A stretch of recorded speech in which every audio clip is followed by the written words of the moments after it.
X'jista' jkompli jgħinni over and above l-exercise u l-pjanta li kelli li għandi. Disclaimer, l-ebda prodott, l-ebda supplement mu ħajjejn jekk il-qofol li huwa l-exercise u li kell mhuwiex qiegħed f'postu. Però hemm supplements, hemm prodotti li jistgħu jgħinuna along the way f'aspetti differenti u jiena ħankun qed nitkellem daqsxejn wieħed fuq dawn l-affarijiet.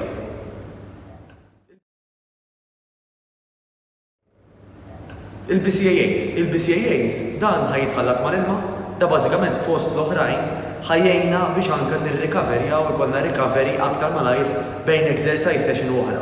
Mela ħajjejna biex naqqas ċertu qtuħ tal-laħam u aktar importanti minn hekk biex ikollna dik ċertu qawwa, power, whatever, call it whatever you want, għas-session li ġej. Tħossom dik id-daqsxejn iktar qisek ta' livell milli kieku inti tkun iktar għajjen għas-session illi reġa' imissek. Tal-BCAA ġi flavors differenti, ħafna minnhom bħala prodotti jkunu sugar free u gluten free, hemm tomit differenti tajjeb u iżidu wkoll illi tajjeb biex inkomplu ndaħlu aktar proteini fil-ġurnata tagħna. Ġifieri daw il-BCAAs bażikament huwa proteini illi ġo ġisimna jissarfu f'daw il-BCAAs u għal daqstant daw ikompli jgħinuna anka għat-toning jew inkella għal-muscles tagħna sejħilhom li tixtieq qalbek.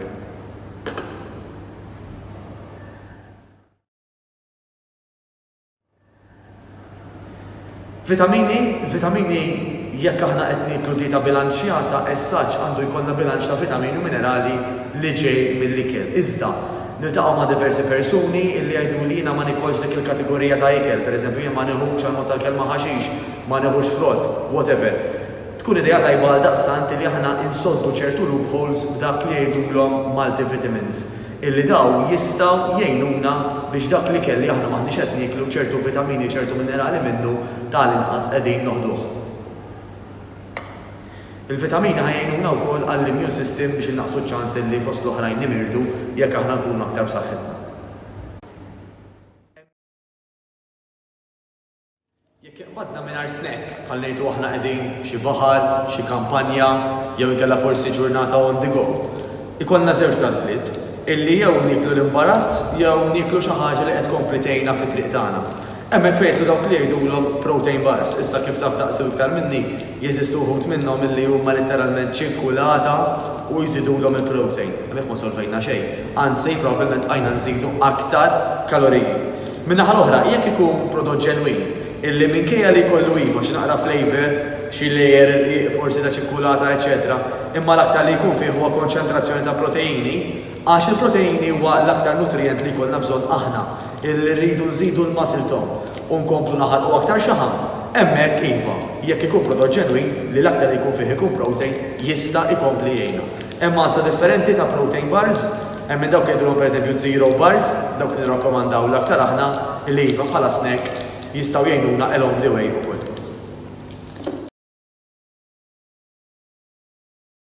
Wara nofsinhar ma nistax nieħu nasa jien għax ikun għadni x-xogħol, pereżempju. X'nista' nagħmel biex nibqa' għaddej u niltaqgħu ma' kategoriji differenti ta' nies. Hemm min jgħidilna jiena tat nieħu kafè, illi anke kien nieħu kafè ieħor immur norqod għax ma jagħmilx differenza. U hemm il-kafè ma nniżlux jien. Għal daqstant jeżistu anke prodotti illi daw jistgħu jtuna il-kafeina ġo kapsula għal min pereżempju tejqu t-toma tal-kafè u fl-istess ħin tajjeb kif qed ngħidu normalment ma jieħux kafè għal daqstant għax ħajibda jieħu l-kafè hija xi ħaġa ġdida l-ġism u ħajat dak ir-riżultat ta' kick, għandek min imur anke l-affarijiet bħal pereżempju green tea minflok, etc. Għax hawn diversi nies li ddejjaqhom it-toma tipikament jekk dawn l-ingredjenti jkunu ġo kapsula jkunu aħjar. Għal daqstant nirrakkomandaw aħna għal min ikollu bżonn dat tip ta' boost anke forsi għal qabel it-training jagħtik daqsxejn kick puxjatura oħra l quddiem hemm ingredjenti bħal kafeina, tawrina, il-ginseng li jistgħu jgħinu.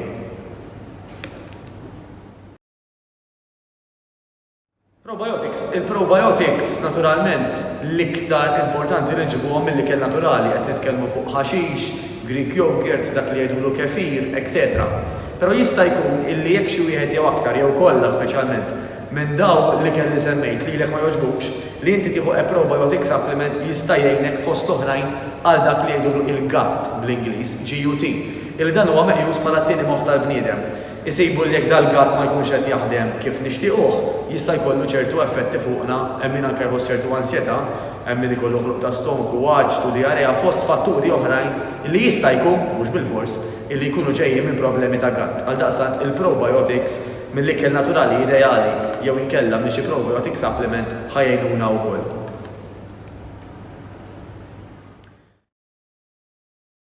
Collagen.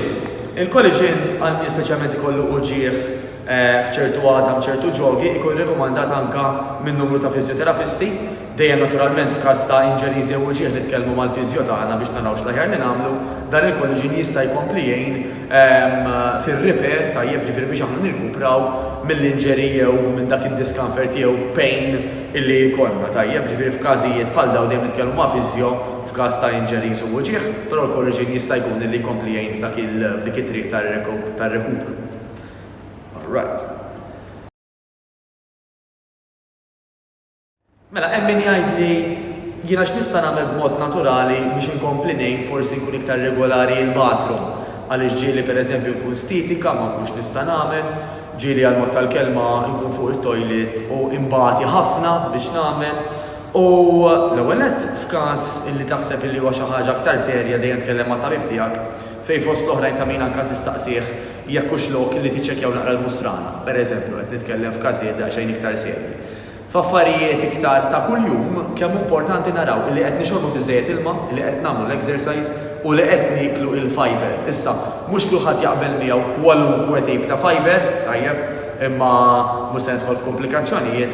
Hemm dawk ukoll dawk li jgħidulhom laxatives bħal pereżempju l-aloe vera li għandi f'idejhom li ħajkompli jgħin tipikament f'dak il-proċess. Again, fejn tissuspetta każijiet mediċi jew uġieħ serju dejjem tkellem mat-tabib tiegħek jew mal-pharmacist, però l-aloe vera fil-maġġoranza għandu jgħin ukoll.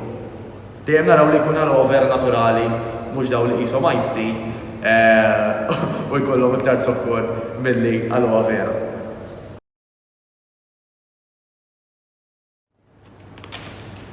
Il-klorella qed jidħol iktar in voga anke Malta. Fej da personalment anke il-nutritionist li tikkollabora magħna tirrekomandah lil min ma jkunx daqshekk qed jieħu ħut b'mod regolari. Nafu l-ħut kemm jgħin fosthom fl-omega 3s, etc. Għandek min anke jieħu omega 3 capsules, però jibda jdejqu pereżempju jkollu ħruq ta' stomku għaxtu whatever. Daw il-klorella mid-dera dawk l-effetti rari ħafna li jkun hemm. Għaldaqstant min anka ma jogħġbux il-kapsoli ta' żejt tal-ħut ta' dan il-klorella jkun rekomandat ħafna wkoll il-min qatt ma jieħu ħut jew inkella minn dakinhar ma ħax ħut. Da jgħidulu klorella literalment ikunu jisom 3 piżelli bejn 3 u 6 illi ħanieħdu dejjem again fuq parir ta' nutritionist naraw x'l-aħjar nagħmlu ta'. Dak huwa il-klorella.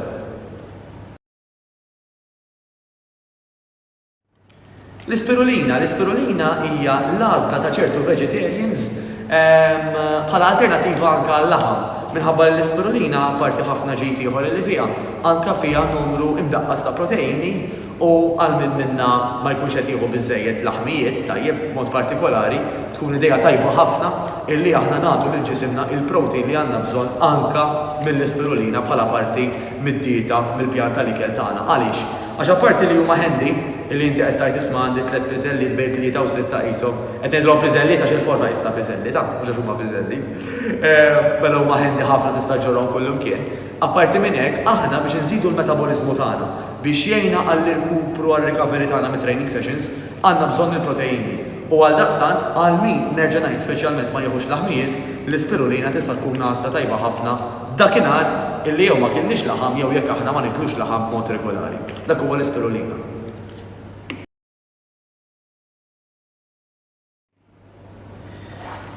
Waqt illi l-ikel naturali jibqa' l-aktar ikel importanti, nifhmu wkoll illi ġieli nqabdu li m'għandniex ċans nippreparaw l-ikel jew m'għandniex ċans insajru jew m'għandniex ċans nifqu niklu, hemmhekk fejn jidħol xi meal replacement ġenwin importanti għax hawn ħafna illi fihom aktar zokkor milli ġejt. Pereżempju dan il-meal replacement magħmul mill-brand Maltija Saħħa għandha kollox organiku meta naraw daqsxejn il-labels. Daħal ħaltu flavors differenti bħal coconut, chocolate jew berry mal-ilma u jew mal-ħalib, ħalli jekk iqbadna fuq siq waħda, xrobna, kilna, whatever għajdu li tixtieq qalbek, xi ħaġa ġenwina minflok ma morna xi ħaġa artifiċjali. Dak huwa meal replacement li jirreplaceja ikla mela minflok il-lunch jew id-dinner pereżempju, mhux bħala snack tajjeb għax kollox jammonta l-kaloriji ma nistax noqogħdu nabbużaw laqqas minn ikel li huwa naturali għax kollox fih l-ammonti il-limiti tiegħu. U għal daqstant ma nistgħux nibqgħu niklu kemm ifedlilna jew kemm għandna bdejt. Naħseb hekk għamilna round-up ta' dak li aħna nemmnu li huwa il-qofol fejn jitlu dawk l-items prodotti li jistgħu jgħinukom f'każijiet mediċi dejjem ħobarin mingħand it-tabib tiegħek, speċjalment f'każ ta' mediċini u kundizzjonijiet mill-bqija fiex nistgħu ngħinukom kmandawna jekk ikollkom speċjalment xi mistoqsijiet jew inkella xi diffikultajiet anke nkunu nistgħu nikkunsidraw li nitkellmu ma' nutritionist tagħna biex anke nagħtukom daqsxejn ta' risposta preċiża jew eżatta. Nawgurawkom is-saħħa u l-ġid jiena Matteus Grasso minn